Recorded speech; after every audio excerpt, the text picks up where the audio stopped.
Hi, good morning and welcome everyone. This is Seek Sustainable Japan and our monthly series called Short Takes, where 30 minutes of chat about sustainable Japan, things happening, events, and this time politics and news and updates for me, JJWalsh here in Hiroshima, joined by...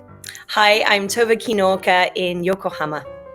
It's always great to connect with you, Tove. And I warned you before we started today, we have to start with a little talk about politics because it connects to so much of sustainability. So much of the world order is changing right now. We have a big change in American politics, and that definitely affects Japan. It definitely affects the whole world order. And I'm really impressed to start seeing Prime Minister Ishiba stand up and talk to the G7 about the importance of peace, maintaining your borders, not giving up too much. So that was a really positive part of it. But your work, recently you had a trip to the Thai-Myanmar border. And I think this idea of maintaining relations with international countries in Asia definitely affects our situation in Japan. So I'm excited to hear about your trip. Tell us about it. Cool, thank you. Yeah, well, I've just come back from a week on the Thai-Myanmar border, visiting refugee projects there that an organization I work with, Refugee Empowerment International, or REI, supports. So REI fundraises here in Japan, but also online globally. And we support 5 projects around the world, 3 of which are on the Thai-Myanmar border. In refugee camps there. So the picture you can see on the left right now is KSDC, the Karenni Social Development Fund Center. So this course is run by refugees for refugees, as all of our projects are. And the young people you see there are all Karenni refugees, some with official status, some with not, who have had to flee what's going on in their country. Some of them have come recently, others have sort of been there for years in the camp. But this program teaches them, they do environmental management, they talk about human rights, democracy, women's rights, all of these things, leadership, they're learning about leadership. So a lot of the things that actually we're working on back here in Tokyo. And it was just astounding to sit down and talk to them. So the young lady stood up there with the red top. I sat down and had an interview with her about the course and what she's learning. And she was saying her favorite subject is democracy. And this is so important. We need to understand, I didn't know this was a thing before I started learning this. I had another chat with a 22-year-old young man who's on the course about deforestation and environment. And he was so passionate about that and saying, yes, we need to understand this. Our people need to understand it. Despite everything that's going on and the situation they're in, they recognize the importance of things like this. It was really, very humbling and inspiring to talk to these people. And you can see that's a mural at the KSDC made by some of the previous cohort of students, I think 2 years ago. And so that really showed that's what they're leaving. That's what they're dealing with. Their villages are being bombed every single day. It's not safe. The military targets schools, churches, community centers, hospitals. So kids are in the jungle doing their studies because it's not safe to go to the schools. Mothers are giving birth hiding in the jungle because it's not safe to go to the clinics and things like this. It's astounding. And yet they're incredibly positive. They're very pragmatic. They're getting on with their lives as best they can in the situation they're in. One thing that was incredibly frustrating, though, was to see so that this KSDC is a kind of independent project, and we're funding most of that. So that's going ahead. It's fine. One of the big camps we went to on the final day, it's got a lot of different MPOs there. A lot of the big international MPOs have projects running there as well. There are about 15,000 people living at this camp. It's huge. And there were several places we saw where the doors were locked because they were funded by USAID. And just overnight, those things have closed down. We heard one of the people in the camp were saying the clinic there was just overnight shut. So they locked the doors. The staff had to leave. They were recalled back to the US. But the clinic was locked, so nobody else could use it. They've got a perfectly good clinic with equipment. People were turfed out no matter what state they were in and just said, sorry, it's closed. We're out of here. It's having my grandfather actually worked with USAID, and it supports so many American farmers. Right. The funds had already been sent out, but then stopped by the Trump administration, and it hasn't been restarted again. And this foreign aid, it affects America too. It's not just for foreigners. It's not just for foreign countries. We talk about sustainable brands all the time. It was part of America's sustainable brand, taking care of people in need. And that in turn helps America as well. And it's just a crazy argument to just turn it off. And it hasn't saved anyone money. Not at all. And all the people who were working for USAID are totally in limbo now, not knowing whether they've got jobs going forward. I mean, and what happens to their families and things like this. This, it hasn't been thought through. It's such a knee-jerk reaction to, and based on misunderstandings, misconceptions. It's really, really sad to see the impact that's having on people who, are doing good stuff and really, really need the support. Absolutely. Another photo here from your trip. Yeah, so this is one of the projects. This is in the MPMI refugee camp. This is DARE, which is an addiction recovery project. So co-founded 25 years ago by a Burmese man and a Canadian woman.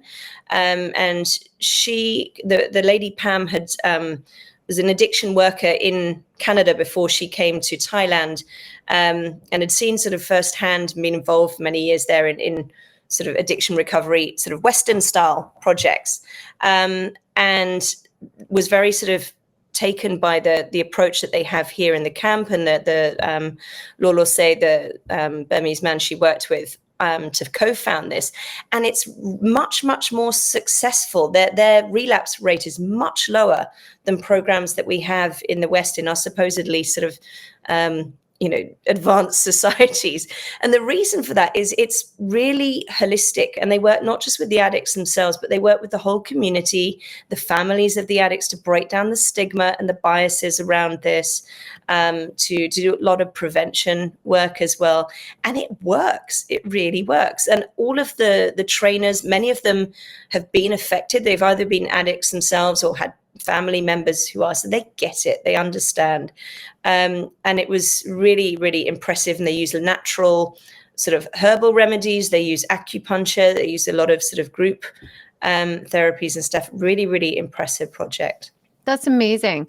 That idea of community development, right? And then that's something that we love about raising kids in Japan, about being in Japan, and you still have that community, like people looking out for each other, and your neighbors will watch out for your kids, and kids can go to and from school on their own still. Like there is that real dynamic part of the community still alive in Japan. It's a wonderful aspect. It is. So it's great to see it in Thai and Myanmar border too. Yeah, and they're using it really effectively in this project. So. Wonderful. And then the next two pictures, I think, are like landscapes of where you were. So this is the camp. This is where that addiction project is. They've got 5 sort of bases for that project in different camps. This is MPMI, which is right up in the mountains on the border there. And as I said earlier, 15,000 people living in this camp, which is astounding. And I was surprised. I think I'd never been to a refugee camp before. I didn't quite know what to expect. And you see things on the news and whatever, but it was incredibly well organized. There's a camp leadership office, and they organize themselves, and the infrastructure, the food allocation, the space in the building for when new people arrive. they've got sort of trade going on with sort of local Thai traders who come into these on the sort of right of the street there. You can see there's little shops and things so that they can go and trade things. And the person walking out in the middle of the street with the stuff on their head, that's taking up roofing sections for new arrivals.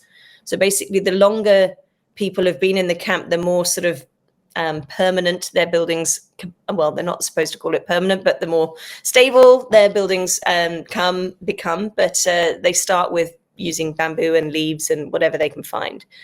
And then in Japan, in Tokyo, you've got a big gala, yes, a fundraising gala for the good work that you're doing at Refugee Empowerment International, REI. Great. Tell us a bit about this.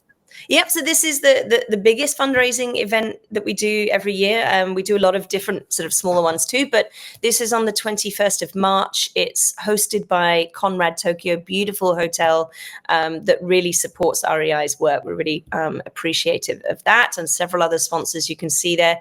And it's always an amazing evening. We've got a taiko band. It'll be, high energy, chance to get dressed up and whatever, and hear about the projects. We've got people speaking directly from projects in Myanmar or in the camps, and a chance to really, have a wonderful evening, but also give back and learn more about the work that's going on in these projects. Well, thank you for all the wonderful work you're doing. And if you're in Tokyo, definitely try to get to the gala, learn more about the good work of REI, but also have fun. It looks like a great event. Yeah. Oh, it's always a brilliant evening. Yeah, really good fun. Now, another event you had coming up is this Venture Cafe Global Gathering. You can tell us about this? So this is this afternoon, actually. I'll be heading off shortly after we finish up here today. So Venture Cafe is an organization that brings together entrepreneurs globally and businesses and people interested in startups and this, that, and the other. Usually the Tokyo one has Thursday gatherings and has done for years. I think there are branches also in Nagoya and Fukuoka in Japan and several other cities globally.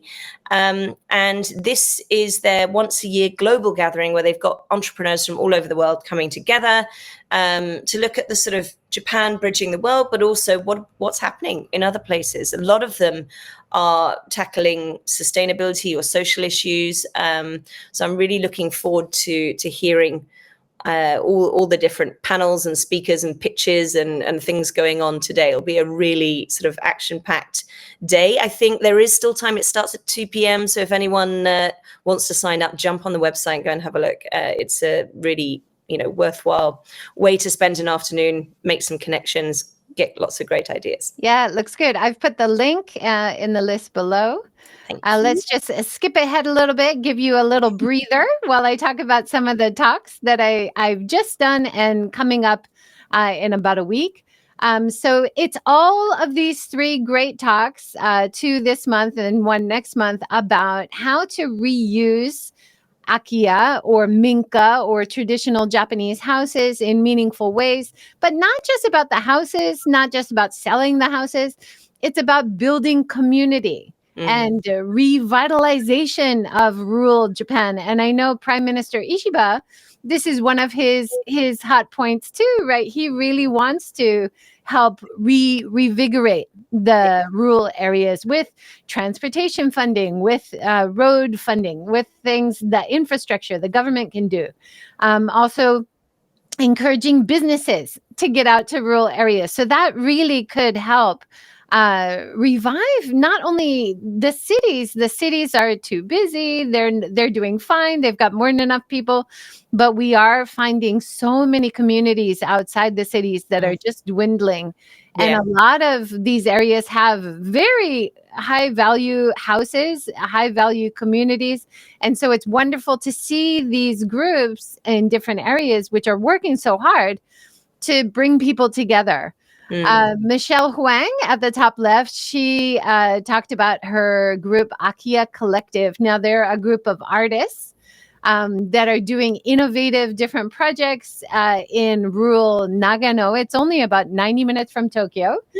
But she does a month-long event encouraging people to come for the whole month and live there and really experience life as a local, take part in all these activities. But that's a way to fund their activities for the year, but also they've got Akia for sale.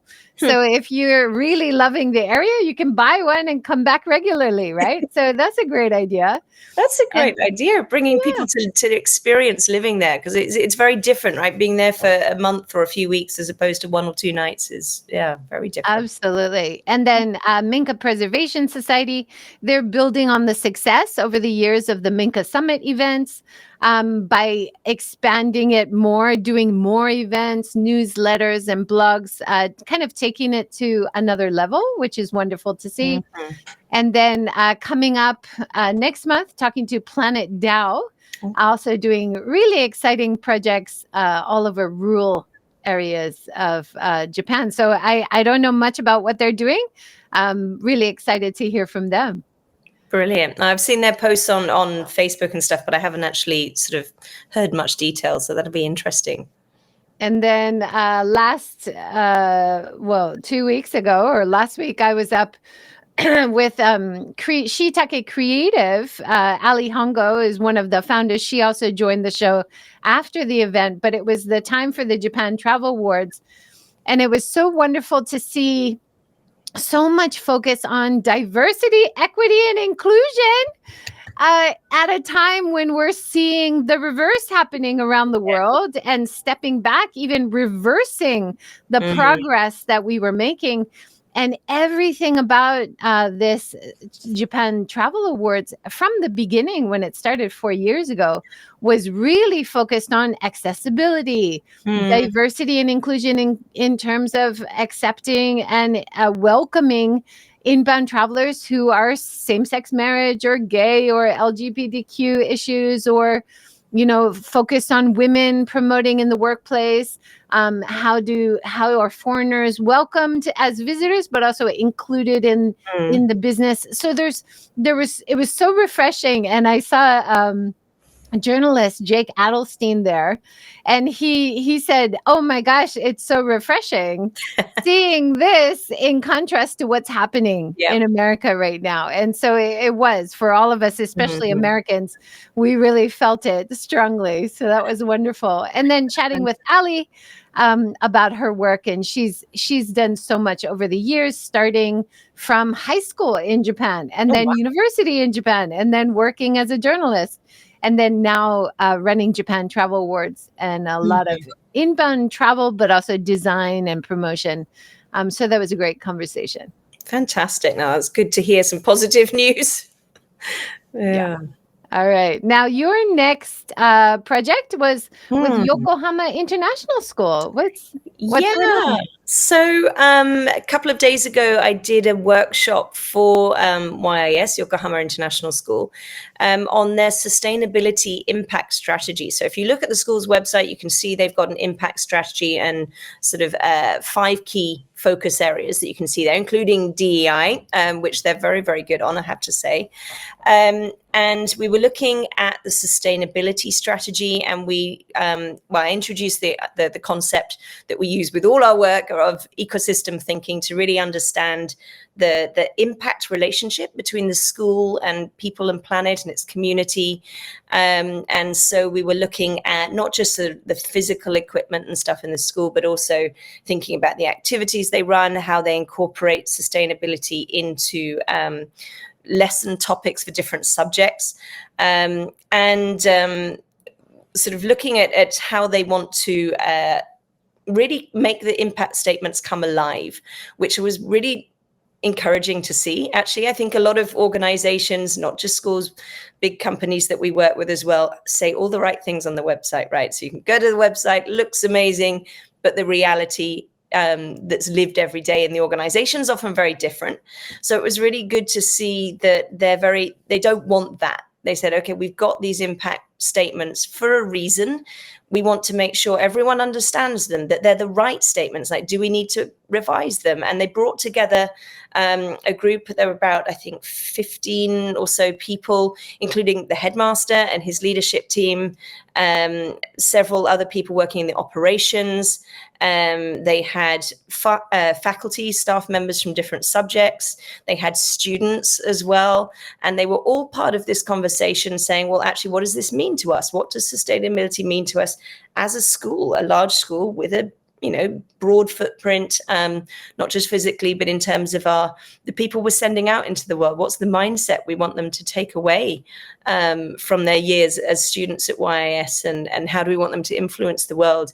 So it was a really great discussion. And now they've gone away with a list of actions to go and implement to move this forward. So really great to see a school taking such a proactive stance on sustainability. That's awesome. I just had my daughter and son both went through IB school, International Baccalaureate, which I know Yokohama International School is the same. It's an international standard of education. And we had a discussion with some of the managers at the main office asking us what we felt about it. And as parents, all of us were saying we really appreciate how the students are given so much emphasis on independent learning, developing their own ideas, creativity, and how much of a contrast that is from traditional schools in Japan, and how getting them ready for international universities, the IB, is much more on par with this kind of do your own research. What are you passionate about? How can we support you? Very different from the top down, listen to what I say, repeat back for a test kind of rote approach. Exactly. And so that was so nice to hear all the other parents, Japanese and foreign, who was in the IB, that we really appreciate this kind of learning. And then, of course, to connect it to sustainability, to DEI, to things that matter for community as well. People, planet, profit, and balance, right? Yep, absolutely, absolutely. No, it's a great approach, and it's nice. I think, obviously, I think our kids have both gone through the ones where it's taught in English at international schools, but there are Japanese schools offering IB programs in Japanese as well, so it's accessible there. But it is such a great holistic sort of student-centered approach to education that actually prepares them for real life afterwards, I think, more than any other approach I've seen. So yeah, really impressed with it. And to be honest, I spent 21 years at the university level, and you don't see a lot of push for independent learning, even at the university level in Japan, in a typical university. So this is really very important for future leaders. Yes.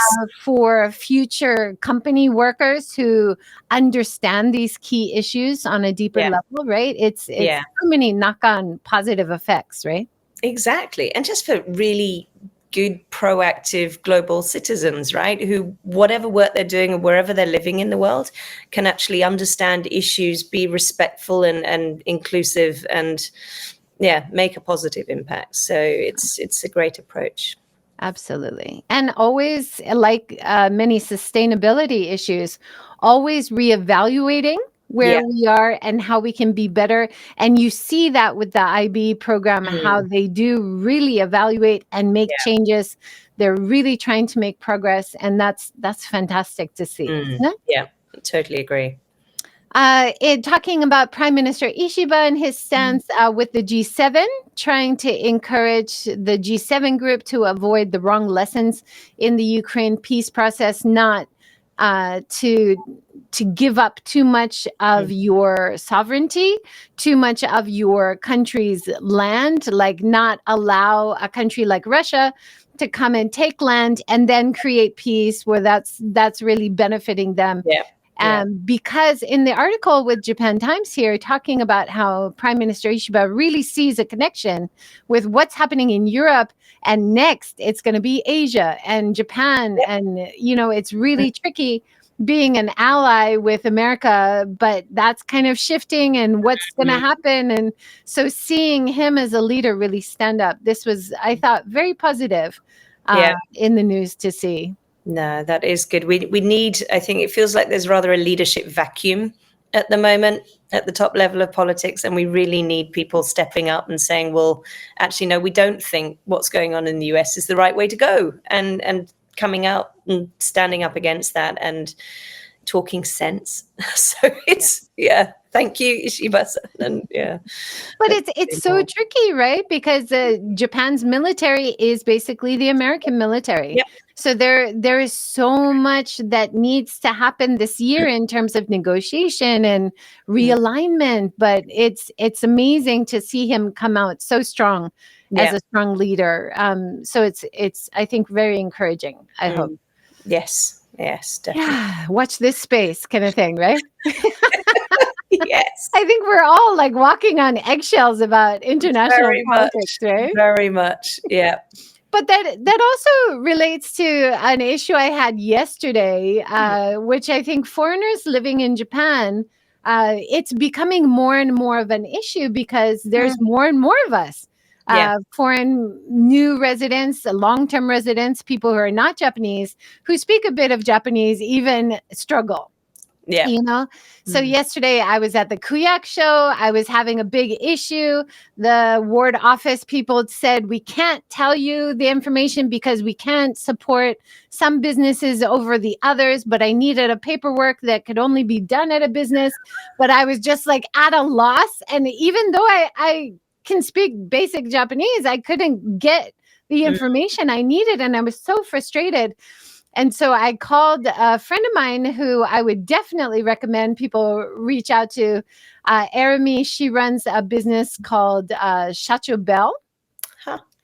And she is such a lifesaver. And I was like trying to explain what happened. Immediately she called, found out the right place, called to check that I could do it. I went over and got it done. And then I went back to the Hyuk show and they're saying, oh, good job. And I was like, it was hell. Like, I'm glad I had a connection to someone who could help me get through that next hurdle. And I remember as a jet coming, and then the staff at the school, they were supposed to help us with anything difficult. But do foreigners have someone who can help them? Right. It's not just a language problem. It's a know-how problem, right? Exactly. It's knowing where to go and who to talk to about these things, and where do you even start, right? No matter, what level your Japanese is at, that's not easy. It's not even easy for the Japanese, I don't think, listening to what my husband says sometimes. So I think it's really important that there are people like your friend here, Eremi, that can provide a service that helps people in these situations, because it's so difficult otherwise. And she's done a lot of wonderful work with people looking for visas, companies trying to get visas for their staff. So like the opposite way as well. People who are already here having visa issues, same-sex marriage couples who one person has a job in Japan coming over, but same-sex marriage is not legal here. So she helps with paralegal issues as well. Just such a important resource for so many people trying to overcome those bridge gaps between know-how and local knowledge, right? Yes. But on the same vein, I was encouraged by news coming from, there was a big debate about raising the fee to go in Himeji Castle. You may have heard about it. They're making it twice as expensive. Wow. At first they were saying just for foreign visitors have to pay that, but that's a real, like, why just foreign visitors? Why not all visitors? So luckily they took some good advice, and now they just give like a local discount. So it is a higher rate, but if you pay taxes in that area, you get half off, and this is the more positive way to do it, because you're not just saying foreigners have to do this, Japanese are like this. You're saying actually taxpayers, foreign or Japanese, if you're a taxpayer, you're going to get a discount. And then the incoming outside people who aren't paying tax, you're going to pay more. And that makes sense for everyone, enough. right? Yeah, that's a much fairer way to do it. That makes so much more sense. Yeah, absolutely. So yeah, very, very positive to see that after a lot of debate. Hopefully we'll see more of that in the tourism space, how to give local people who are feeling the crush of all the crowds, they're feeling the inconvenience. How can you give them some value from the tourism income is such an important part of sustainable tourism, right? Yes, very much so. Yeah. Well, that is almost our time. Have we covered everything, Tova? Gosh, I think so. Yeah, it always goes very Yeah, quickly, doesn't it? good. And you've got an exciting event today, exciting event coming up. And we'll catch up with everybody again next month. Thanks so much, everybody, Brilliant. for joining. Thank you. Thanks so much, Tova. And of course, if you're watching this on replay, you have any questions or comments, as usual, please write them below and we'll be sure to respond. And don't forget to subscribe. It's amazing. A lot of people have not subscribed who watch it. It's just a little click of the button. That's all it takes, right? Super easy. All right. Have a great day, everyone. See you next time. Thank you. Bye. Careers connected to sustainability in Japan. Thanks for joining. I'm JJWalsh here in Hiroshima, joined by... Hi, I'm Tove Kinooka in Yokohama. And we are doing this live, so make sure to add your questions and comments as you like. We are having, I've got a warm drink in my hand. We are having a cold snap here in Japan. Hiroshima definitely last few days has been back to winter weather. How about you, Tova? It's different every day, and sometimes from the morning to the afternoon it's a completely different sort of temperature, and so yeah, it's layers on, layers off, all over the place. Nuts. Like bring those winter jackets back out, right? Exactly. The wind has been really cold, like suddenly. And the shocking thing I saw in Tokyo, Tova, is you had cherry blossoms and snow at the same time. Yes, it does. We do get that occasionally, but and it's all very beautiful when that does happen. Yes, it's always quite an exciting occurrence when that happens. So. Yeah. Well, I will start. I've got a great talk coming up on April 6th with Andrea Carlson. She is part of the amazing group doing the Minka Preservation Society. So join us live for that talk. They're talking about upcoming events and workshops and really interesting talks and things that they're doing throughout April. And so I'll add links, of course, to all the great work that they're doing. And then on the 8th, I have a chance to talk with Ellie Hirano, who's a freelance sustainability consultant. Now, Tova, I know you do work with Ellie. Tell us a little bit about your connection with Ellie. We do. So Ellie's part of our team, and I'm very happy to be able to say that. So she's been working with us for about coming up for a year now, as one of our facilitators and coaches on the Sustainability Entrepreneurship Program we do in collaboration with One Young World. So yeah, very much enjoy working with Ellie. She's brilliant. That's great. And it'll be really fun to just hear some insights of all the various projects she does. I don't know many people who are full-time, like sustainability freelance consultants. She sounds very passionate, so it should be a really good talk. Yeah, no, she is. And she really knows what she's talking about. So great person to speak to. Fantastic. It looks like we've got Louise Puppy joining us. Great to see you there, Louise. Thanks for joining. Also in April 20th, Fabric is doing a special seminar workshop about certified B Corp and what is it, kind of walking people through who are interested. I know I work with Inside Japan Tours, also B Corp, other travel agencies I work with. Sometimes it comes up, but it's still relatively new in Japan, the B Corp philosophy, right? Yeah. Do you work with a lot of B Corp in Tokyo area?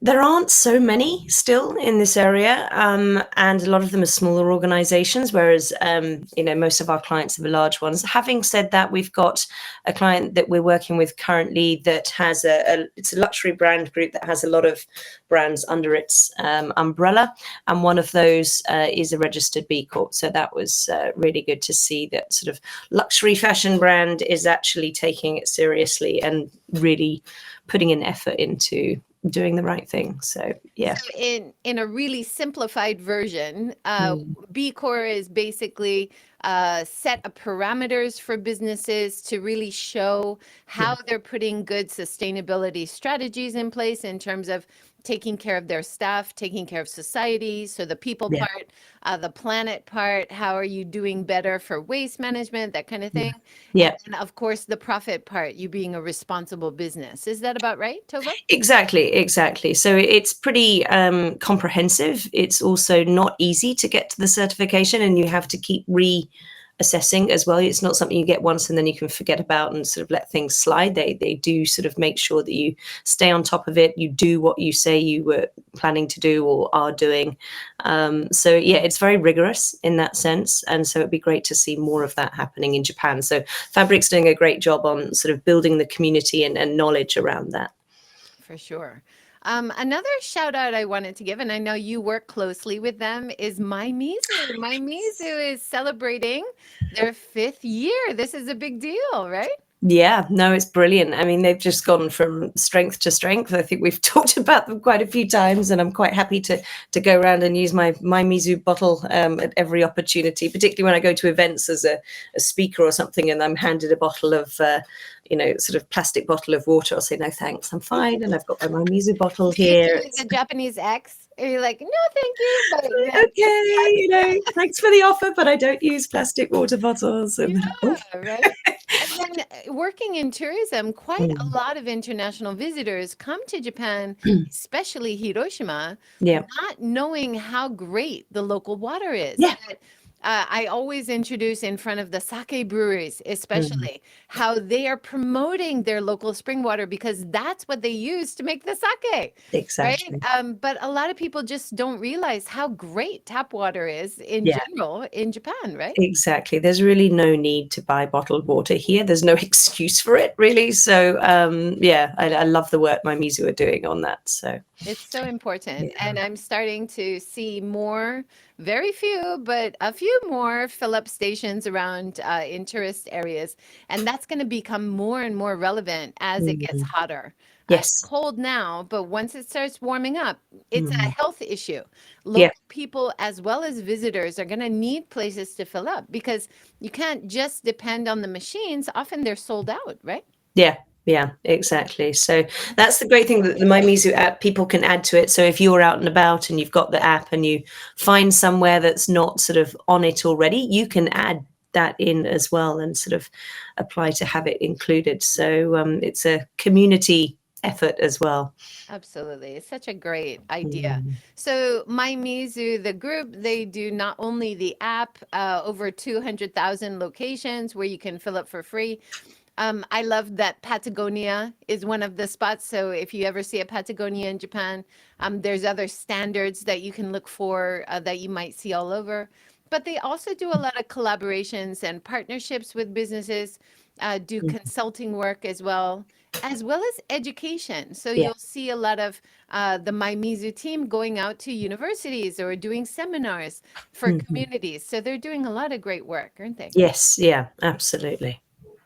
Now, you had a lot of connections to oceans, we're going to talk about. You went to the World Ocean Summit. Tell us about this.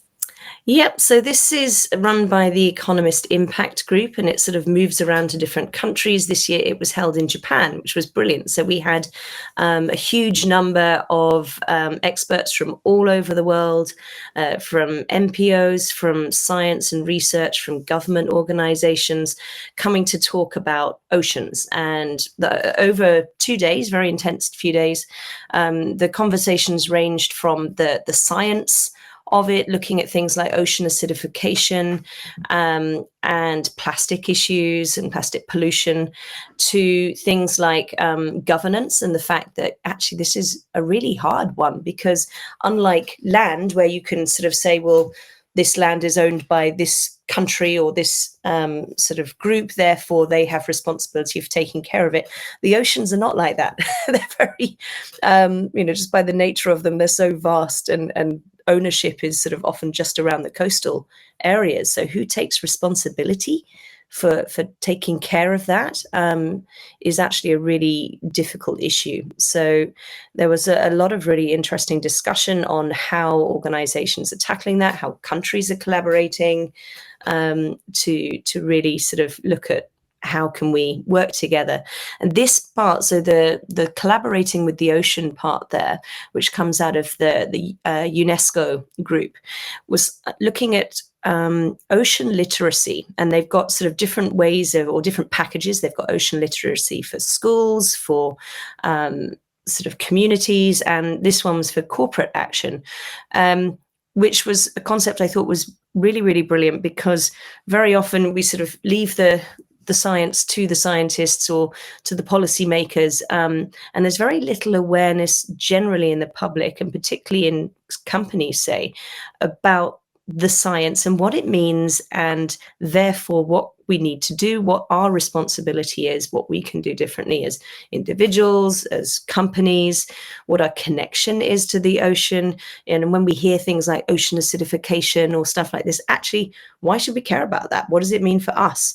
And so this concept of ocean literacy that they're developing is, I think, really, really important, not just for oceans, for any aspect of sustainability, but they're doing a really great job on the oceans one of helping people connect the dots between what's going on in the science and actually what this means for you, and therefore what you need to do.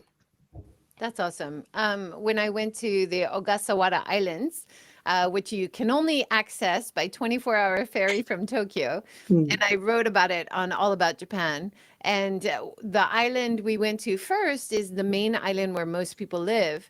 But both of the islands that we visited, they're really trying to help support the sea turtles that go and lay the eggs there. That's one of their, it's part of their brand. It's why people want to go and visit, because of this connection.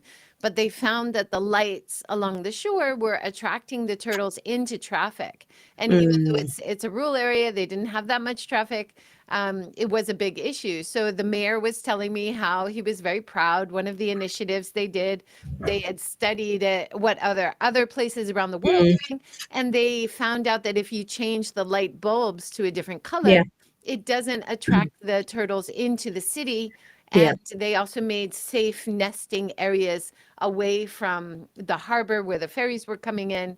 And, just using strategies and doing the research and trial and error and kind of figuring out how it works best. And I was just so impressed by what they were doing. It's wonderful. Yeah, exactly. I mean, light pollution is something that perhaps we don't think too much about. And when we think about it, we often think of sort of wanting to have light as a safety issue, perhaps in our urban areas, if we're sort of walking around at night or anything, or being able to see where we're going and things like this. Yes, that's important, but it's incredibly disruptive to natural rhythms for lots of creatures, including us, actually. And there was some research done by the Plymouth Marine Laboratory, who were sort of a big part of the Ocean Summit.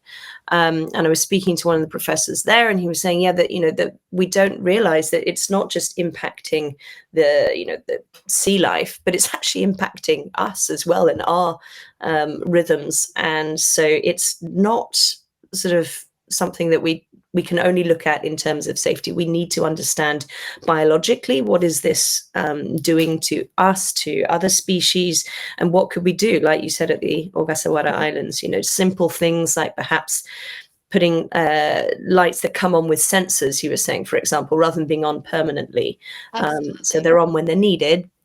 And they're off the rest of the time. And we have a new apartment block that went up right next to our house, and our upstairs rooms are bright all night. And that's a problem, because they have the lights on all night, even though nobody's passing. They don't need it. So if they had a sensor that would just come on when people needed it, maybe it would wake us up sometimes, but it wouldn't keep us up all night, where we had to get really thick blinds and adapt that way. But that should kind of be a standard to think about.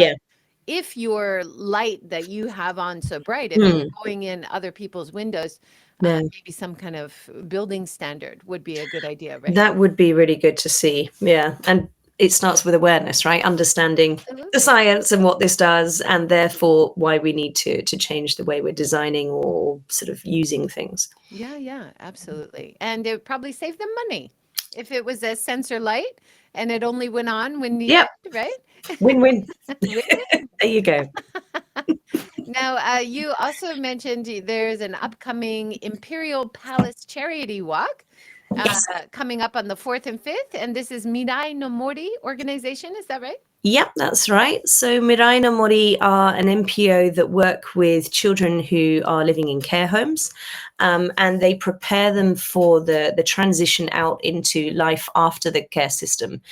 So the care system only takes care of them up until they're 18. Once they graduate, off they go, and they're left really to fend for themselves, often without the support of understanding life, what they need to do, without sort of particularly any sort of life skills, if you like, or support from adults as well. So the Mirai no Mori programs runs wonderful leadership camps for these kids. They have sort of a leadership in training program, which includes a lot of outdoor stuff as well. So reconnecting with nature and things which a lot of these children wouldn't otherwise get the opportunity to do. But also sort of learning to be independent, to make their own decisions, to trust themselves, to make their own decisions about sort of things that are important to them.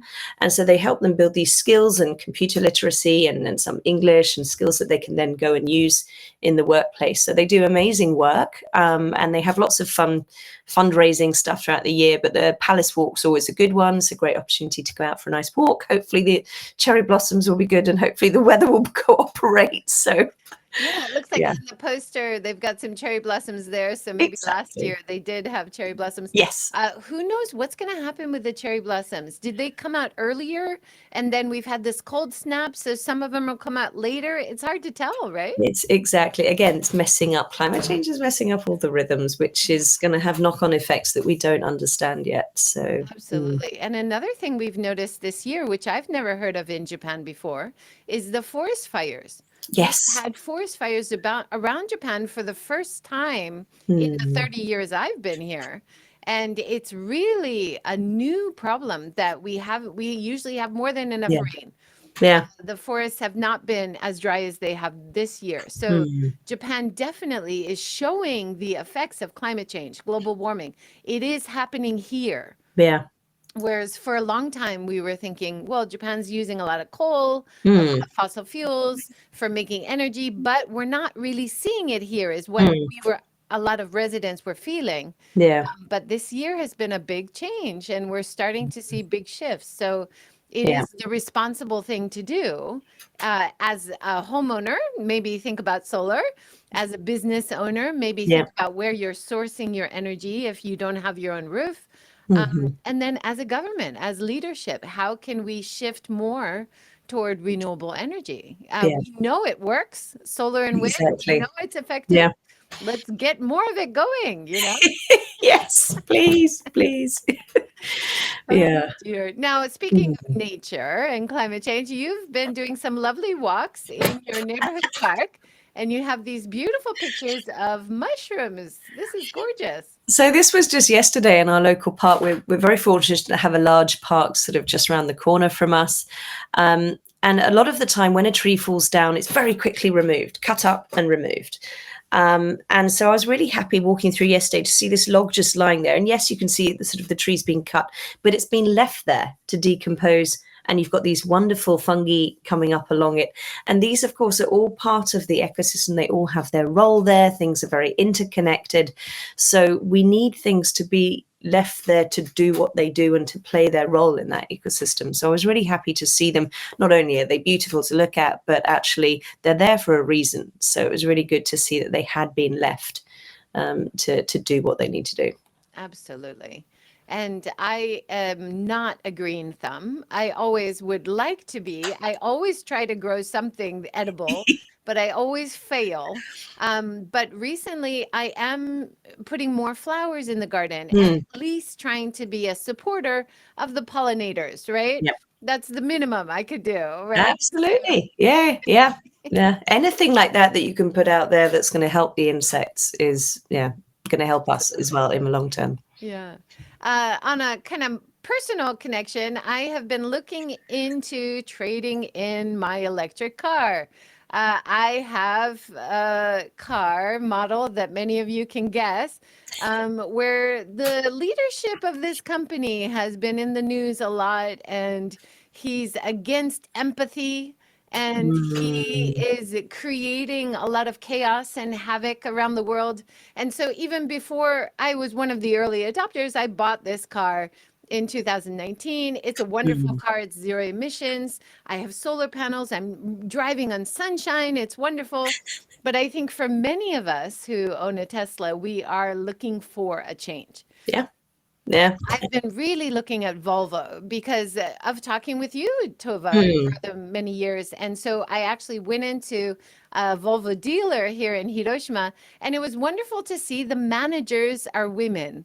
And we had a great discussion. And they said we didn't have any EVs in their lot, but there is one about an hour away in Fukuyama that I can book overnight. So I can use the EV overnight if I have to drive far and really get an experience of what it's like. And they have these really cute EVs.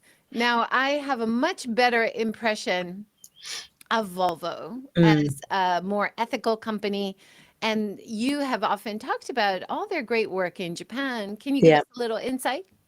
Well, they've been doing a lot of work, not just on, I mean, obviously Volvo have always been known for their safety and, sort of sharing that knowledge as well. When they invented the 3-point seatbelt, they didn't keep that to themselves. They said, actually, this is too important. We need to share it with the world. So we've got Volvo to thank for that and increasing our road safety. But also, they've been doing a lot of work recently. They've got a commitment to move fully to EVs. They've also been doing a lot of work to make their cars as circular as possible. So in terms of the actual materials used, the plastics, the metals and things, they've been thinking a lot about coatings, for example, on the bumper. And the fact that if it's painted, it's then difficult to recycle because you've got to remove the paint from the plastic and so on.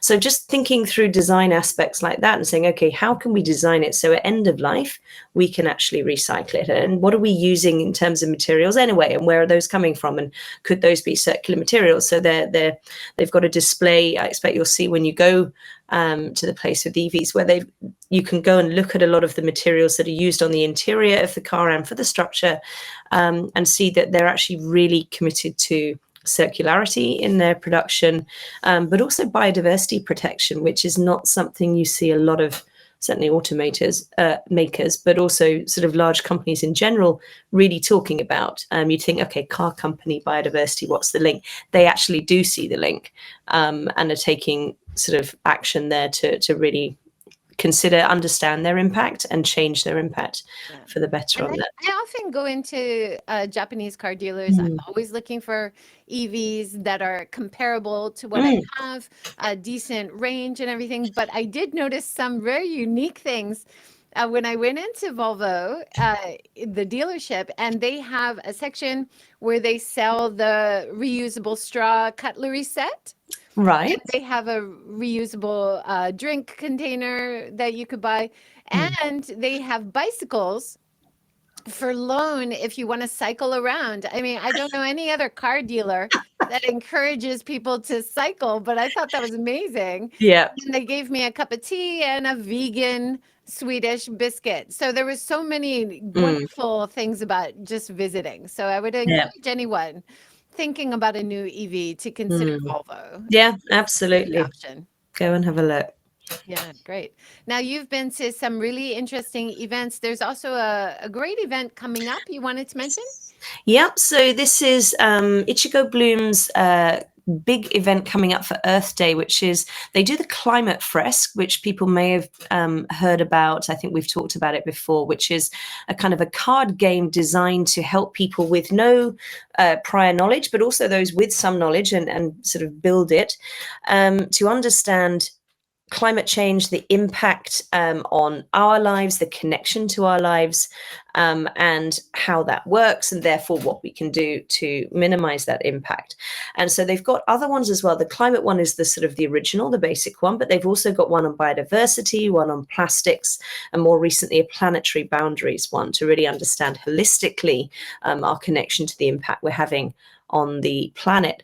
And so they got this event on the 20th of April, where they'll have those 4 fresks, as they call them, happening simultaneously. And so you can sign up and sort of put your preference, I think, for sort of either this one or this one. Some of them are in English, some are in Japanese, so it's going to be very accessible. So that will be a great event. So I'm joining that and really looking forward to that one. That sounds great. Now, this is kind of an aside. It's not happening in Japan, but if anyone's in London, this is an interesting play being done by the Royal Shakespeare Company, and it's being performed in Soho until the end of April or beginning of May. And it's all about the Kyoto Protocol, the first real effective COP, like the pre-COP, right? The climate panel. And it sounds amazing. I was listening to the podcast by Outrage and Optimism. Oh, they're brilliant. Great podcast, right? Yep. And one of the panelists there, she was actually there, 2 of them maybe, and they were saying they were able in the play to draw out so much of the feelings that people, of course, in a diplomatic situation, you're not able to talk about, but in the play they were able to. So it sounds very entertaining and really wonderful, and I wish I could go to London and see it. And more importantly, I hope they do come to Japan. Wouldn't it be great to see? Oh, it'd be fantastic to see that. Yeah, absolutely. Making it so much more sort of understandable, relatable to people, and bringing it to a completely different audience. So that would be great to see. Absolutely. And I think that was a time, the Kyoto Protocol time, when we had so much hope and optimism for Japan to be a world leader on climate change and global warming and initiatives and renewable energy. And we're like, yes, Japan is on its way. Oh, yeah. But we need to get back to that. Yes. I'll put it that way. Exactly. Remember where it started. Yes. Now, you also wanted to mention about Seigo's event? So Seigo Initiative are an NPO based in Fujisawa in Japan who are based on ocean conservation, ocean literacy, as we were talking about earlier, sort of helping people, companies, communities, and they do big beach cleanup sessions. The next one's happening on the 13th of April, but I think that one's already fully subscribed. So, but look out for other stuff they're doing. They do some wonderful activities around sort of using art as a medium for people to understand ocean pollution, ocean conservation, and what's going on there. So yeah, look out for what they're doing. If you want to learn more really about oceans, companies like Maimizu and Seigo, and another one, Uminari as well, will sort of be a great way to help you understand what's going on, what you can do. So this is Uminari. So the founder of this, Luke Date, he started off his life as a professional footballer, but he's also a surfer, and very passionate about the oceans and was frustrated about the pollution. So he set up this, and does a lot of work. He's got a cafe that has a lot of sort of sustainability related events in Tokyo as well. But Uminari are also doing a lot of sort of activities that you can join to learn more about ocean conservation. That's fantastic.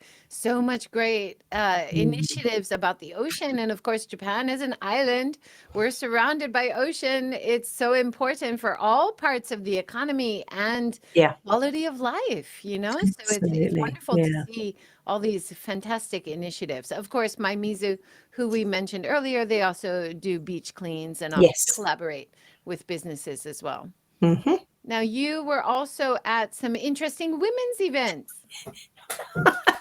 Yeah. So the picture you're seeing there was probably one of the best events I've been to in years for International Women's Day. So this was an internal event for Conrad Hotels. Luckily, as they're a client of ours, I was able to go and join that. But if you just look at the lineup of people there, we've got Yu Shinagawa, who's on the left in the sort of beige jacket. She's a young entrepreneur working on DEI, started her own company, and is absolutely blazing a trail with stuff there. You've got Lilia Molchanova, who's sustainability and DEI at Userbase, a Japanese company, originally from Russia, working mom, again, just really changing mindsets and behaviors where she goes. Tiffany Rosdale, who I think you've had on your show, who's a wonderful role model for transgender women and is really working to sort of help people understand, build the awareness of issues related to that. So it was such a wonderful, diverse lineup of women, and they all had such useful, practical advice to give. Whereas I went to another panel at a different event at a very fancy venue, very high profile speakers, well-regarded speakers, and was incredibly disappointed that the things they were coming out with were so backward, were all about, yes, you need to get married and find a supportive husband, and then you can be a successful career woman. And, you know, there are so many ways to succeed as a female leader in this world that I was really disappointed with the very sort of backward sort of opinions that came out at that panel. So the one at Conrad was a wonderful antidote to that.